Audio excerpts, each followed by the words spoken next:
Bonjour à tous, bienvenue. Stret et Piazzette est dans le Nebbio cette semaine, déjà le troisième jour dans cette micro-région. Et aujourd'hui, on a le plaisir de vous emmener à Mourad pour parler de ce lieu exceptionnel, de cette chapelle exceptionnelle, Agapé la San Miguel, une chapelle romane. Et nous allons en parler tout de suite avec André Magnan.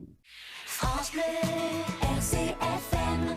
Alors, Saint-Michel de Murato a été bâti à cet endroit et d'abord vers l'an 1000 à travers une petite chapelle et après en 1140 par la République de Pise qui a fabriqué donc cette église et on peut qualifier le style de roman pisan.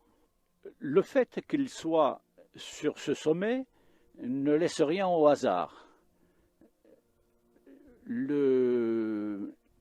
Les Romains qui habitaient en plaine avaient nommé un des monts à côté, qui s'appelle actuellement Ibinzel, avait nommé le mont de Mercure. Et les Mercures ont été remplacés d'une manière systématique par les Saints Anges ou Saint-Michel. Et ici, c'est Saint-Michel. Alors le culte, jusqu'en l'an 1000, a perduré au-dessus, dans cette montagne des Pinzelli, et vers l'an 1000, on a établi le culte ici, à travers une petite chapelle, et ensuite celle-ci.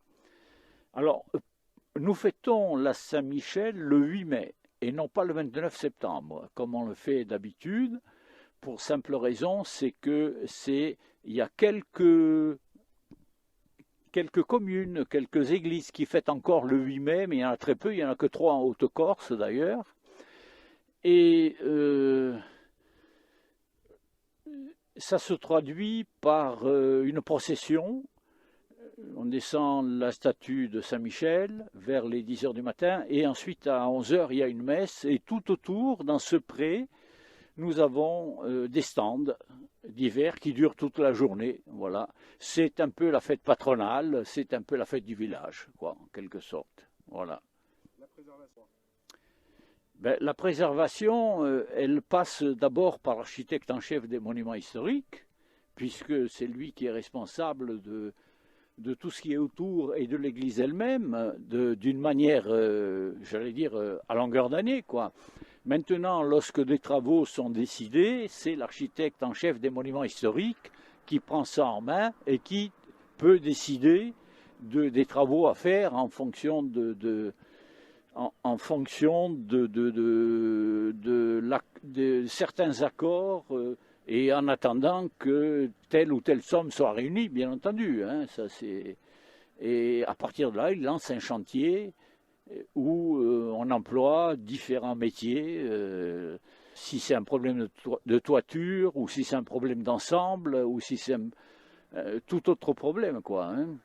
Alors, nous avons ouvert pendant 7 ans, et là c'est la 8e année que nous ouvrons, mais en retard bien sûr, pendant 7 ans, tous les après-midi, de 2 à 7, y compris les samedis, dimanches et jours fériés.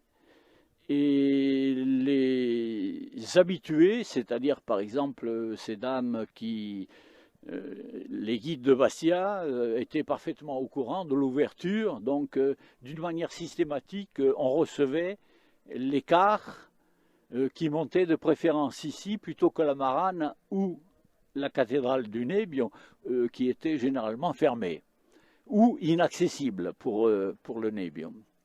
Voilà. Et donc, nous pouvons compter, en gros, que pendant ces 7 ans-là, il y a eu une moyenne de 40 000 visiteurs.